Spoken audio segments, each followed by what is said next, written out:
Okay, anong masakit sa'yo? Yung likod ko po, and then shoulders, tapos po yung kamay ko.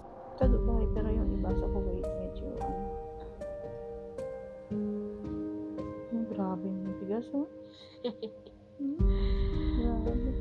Nung nakaraan po, Tep, hindi ko po siya maitaas yung kamay ko, di ba? Mhm. Nahihilo po ako. Okay.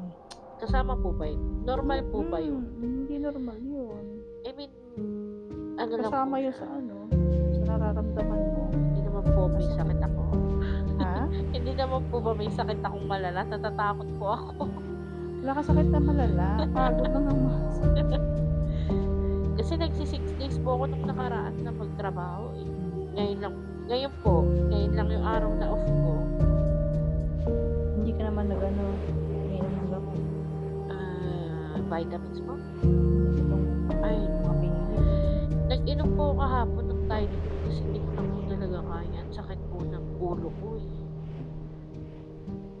Hindi naman po masyadong tumatanda. Yung asawa ko po, enjoy na.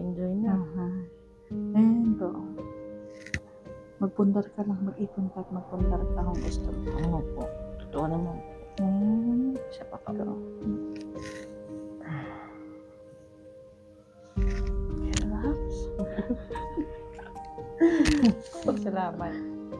Nag-iisip nga lang kita eh, sabi. Sige, saan yung kaninang hindi mataas? Eto yung kanan.